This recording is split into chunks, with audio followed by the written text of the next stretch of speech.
And I don't know if you've ever noticed, but if you just take any check, you know, just take one of your checks, if you have a checking account, and you blow it up on your printer or whatever, or copy machine. Scanner. You know, we used to have a real good one over there at Dunbar, and we can blow it right up for you. And where they have you sign on that check, it's not a line. No, it's You're not signing a line. And so, how many of you have seen that when we blew it up?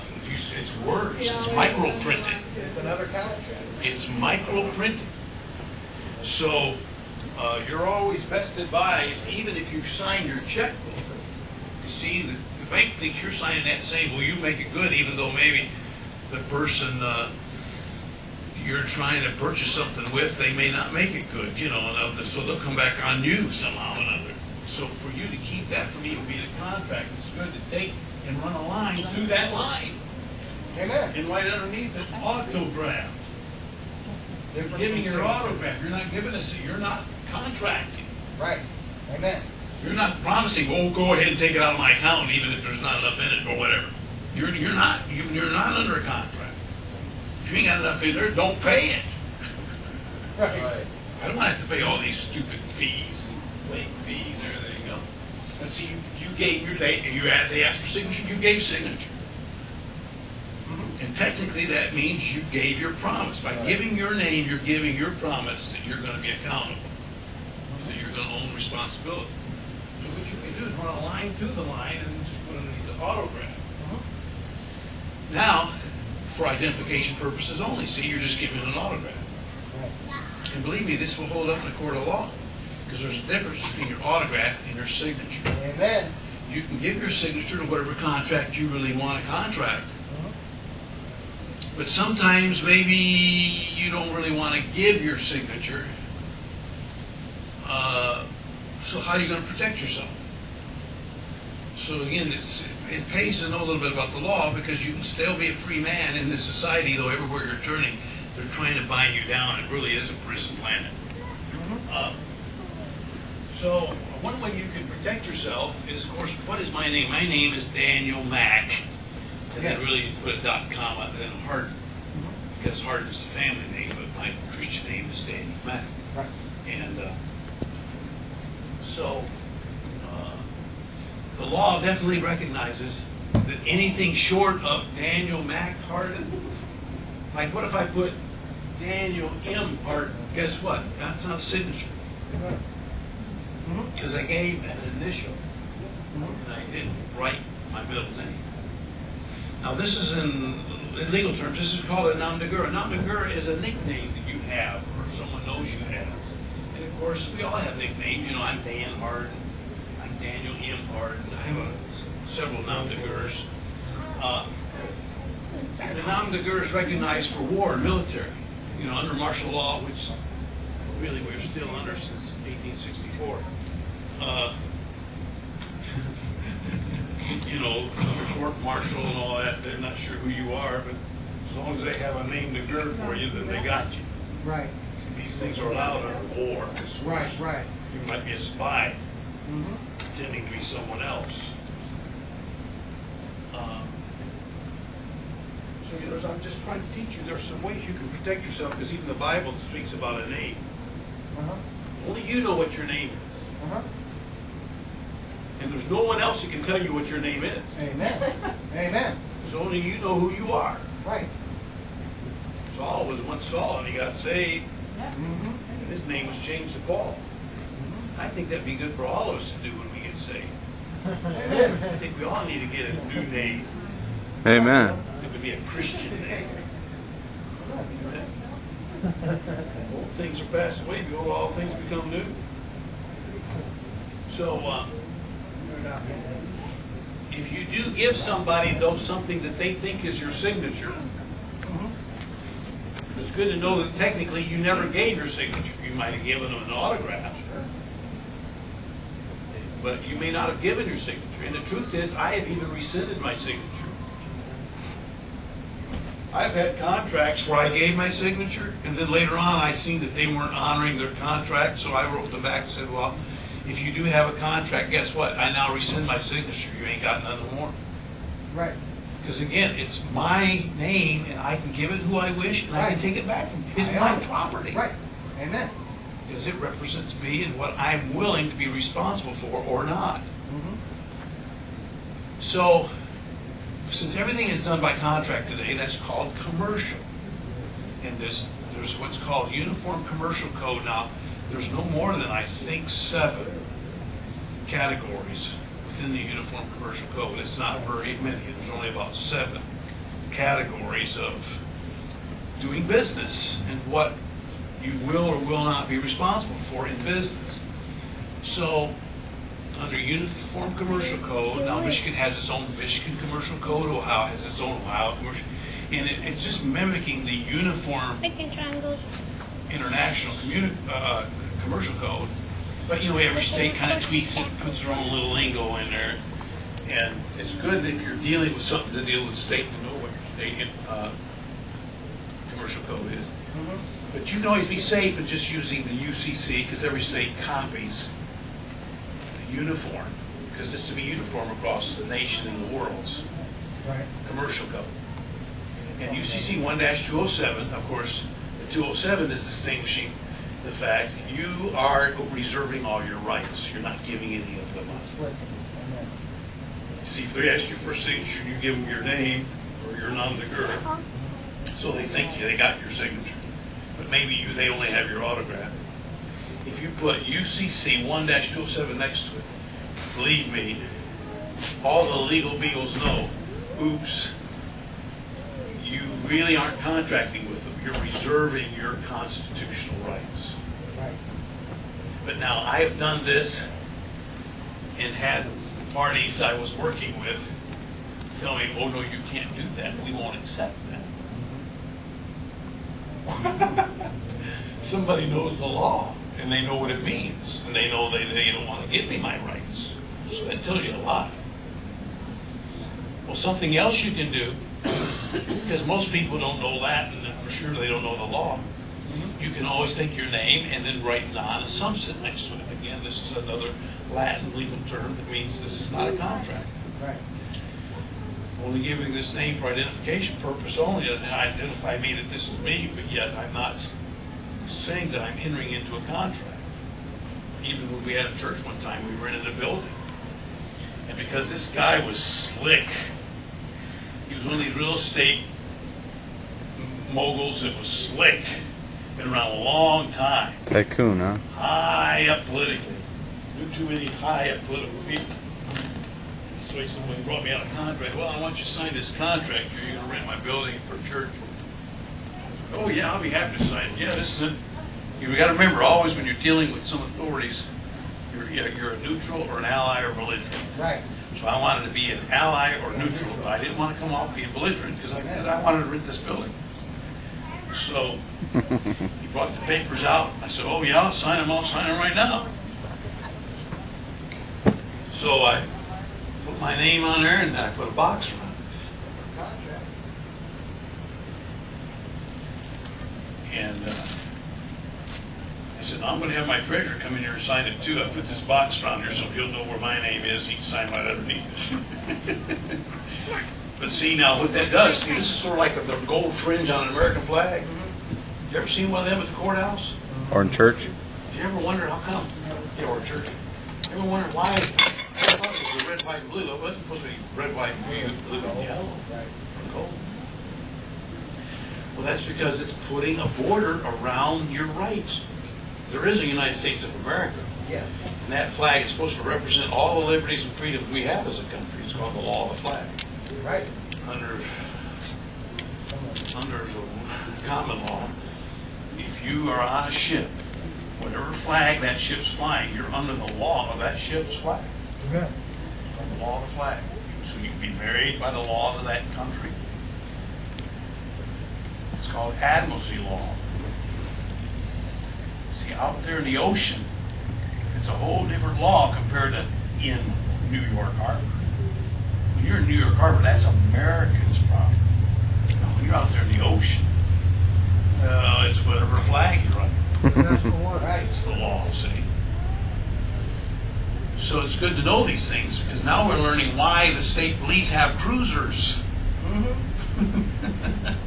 Yeah. And why they're not peace officers no more, or state troopers, Yeah.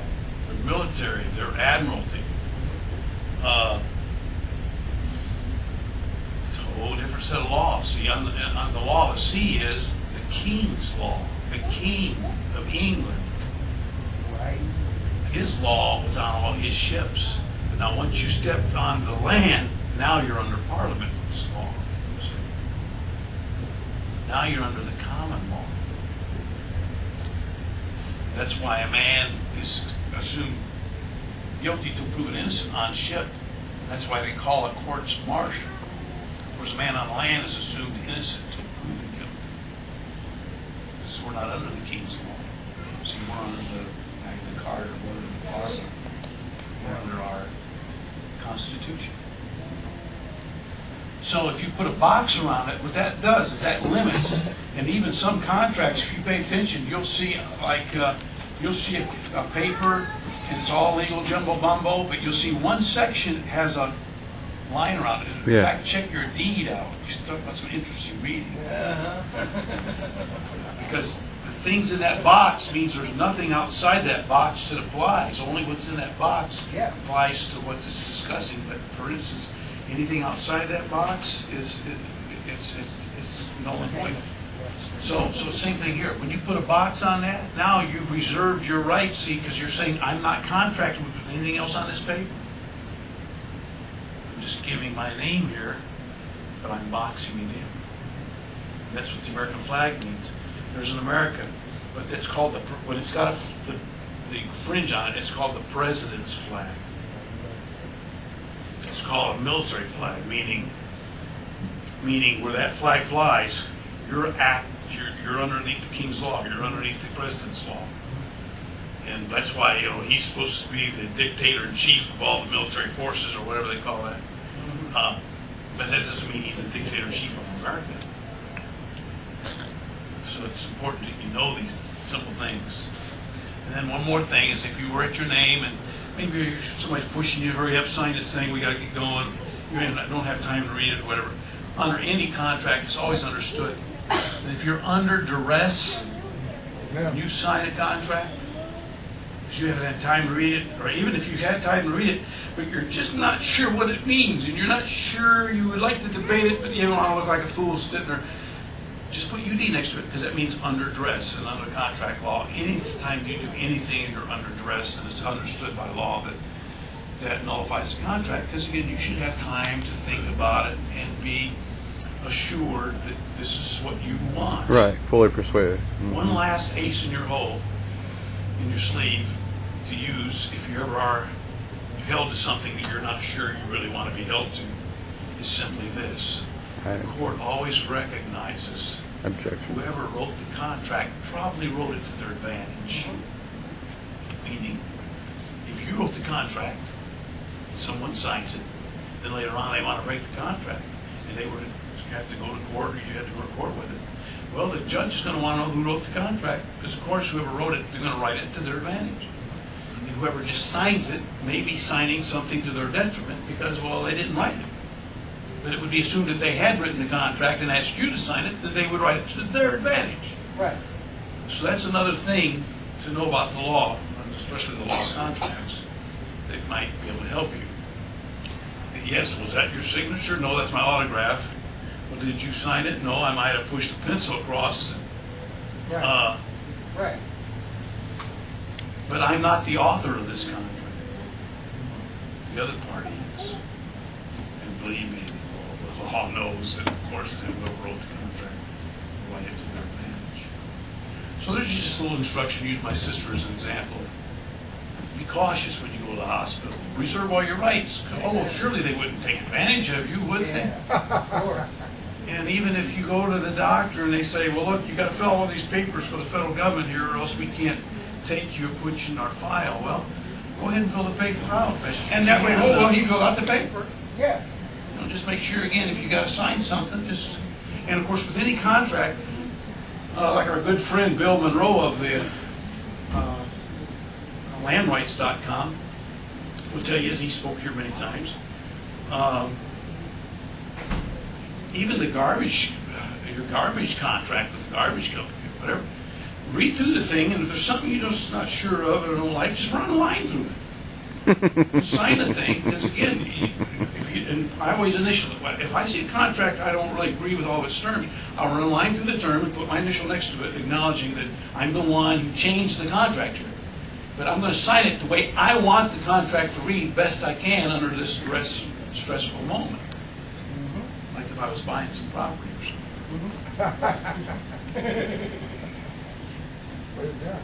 Because you got to protect yourself. Because again, I've seen it in the contract, some of you have too, where it says right in the contract. Now, if there's any question concerning legalities, we will not go to court.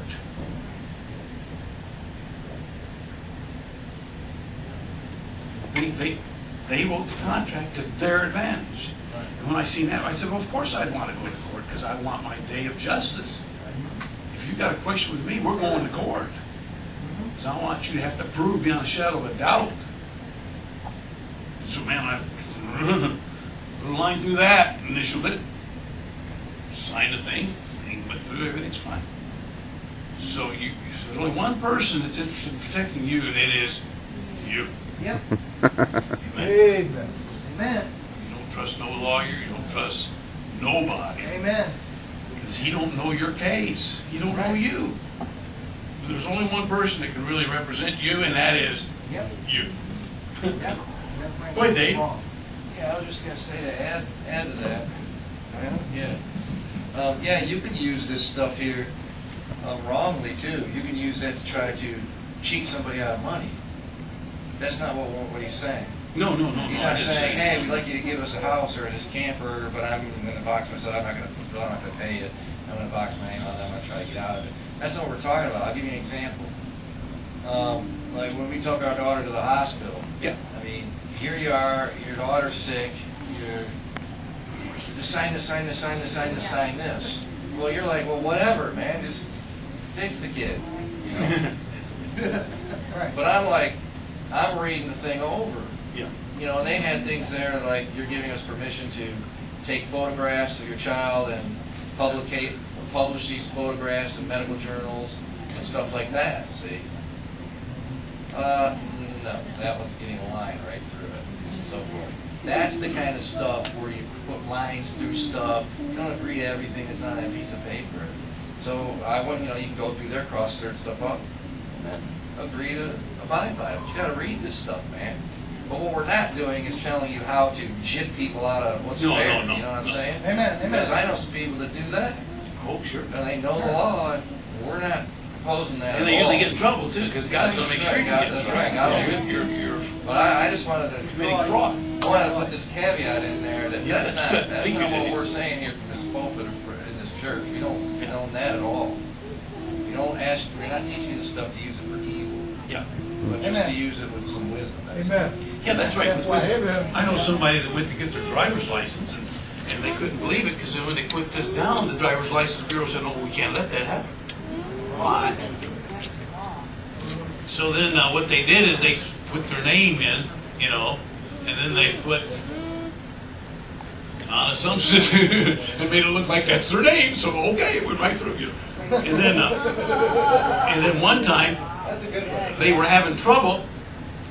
They said, no, you got to put it in this little box. We have a little white box on this green paper, and you must put your John Hancock in that little box.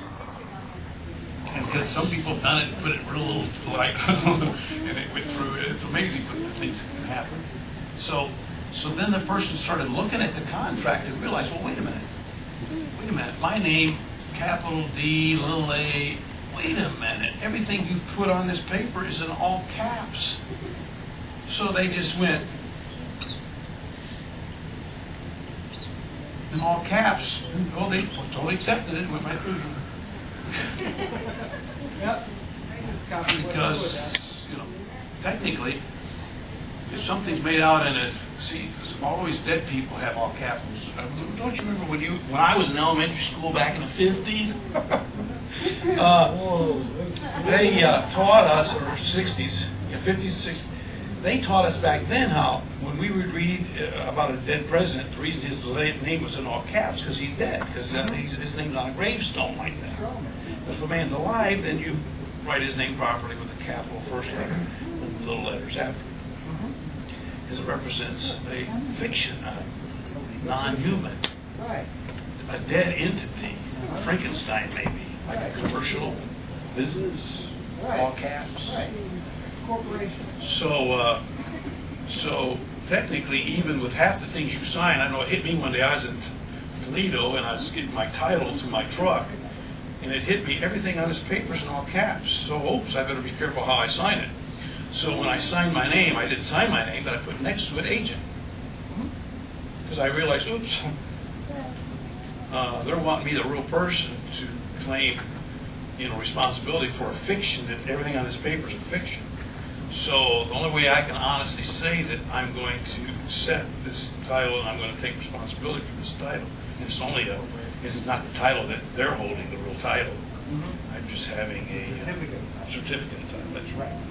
So then I put my name as the agent, because since they're representing a corporate entity, a corporate Dan Harden somewhere, the only way I can honestly act for Dan Harden with all caps is to act as his agent. See? So again, it's kind of nice to know these things, because again, you can operate in this world and stay unencumbered and still be free, and have your liberties and all your constitutional rights, and know that nobody's going to take advantage of you. Because now, if it's to their advantage, they will. Yeah, go ahead, Dick. Yeah, this is, to me, this is just my personal opinion. This is an issue of stewardship. Yes. It's not compulsion. It's just, in other words, you can do some of the stuff and you can reasonably say, well, they're still going to make you do it anyway.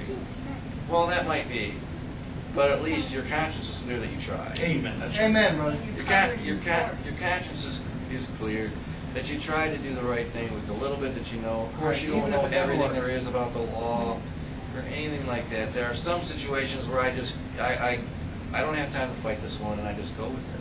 I'm just gonna wait a minute. There's no harm to be done here. I'll agree.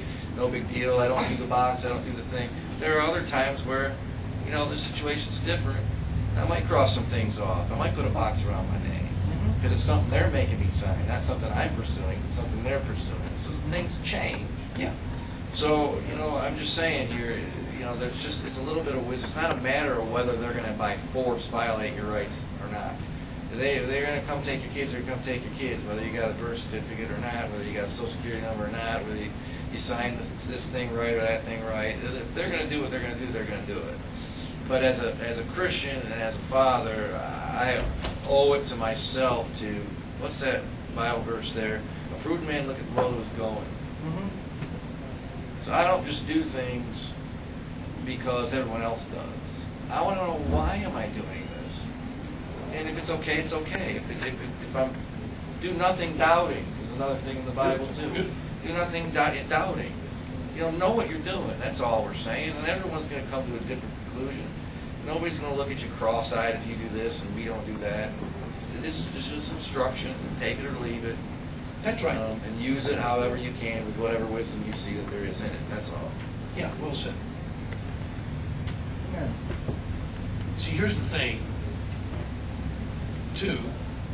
I know I'm just a stranger down here in this world. I'm a pilgrim passing through. Amen. And I know my days are shorter today than they were 20 years ago. That's right. So I know I'm not going to be here forever. Right. But now here's the thing. I'm going to stand before Jesus Christ someday. Yeah. And I'm going to have to give an account for what I did with my life. That's right. And that's where it's going to count a whole lot. Yep. That's right. Amen. Because he's going to say, did you do right by what you knew to do that was right? Did you do right? No matter what it costs. Right. Did you compromise? Right. You knew what was right, but you wouldn't do right because you just wanted to get along. Right. Go along. Judas, it was more expedient. Yes. They were going to give me money. That what Mark 14 said? Mm-hmm. They were going to give him money. So he waited to defeat and then betray Jesus. Right. And that's what, when I stand for Jesus, I don't want him to say, you betrayed me, son. Not this one here, Amen. you betrayed me. You betrayed your kids. Right. You knew what to do to stay free, and you didn't try to keep them free. You knew when they turned 16, they'd have to make their own call, or 18, but you didn't let it. You forced them into the prison planet. Right. So who's to blame here? You know what I'm saying? Amen. And I want him to say, well done, thou good and faithful faithful servant. servant. Amen. You've been faithful in a few things, now check this out. Uh-huh. Phew. Amen. You'll give me a just reward, amen. Okay, well, let's turn to Mark 14. If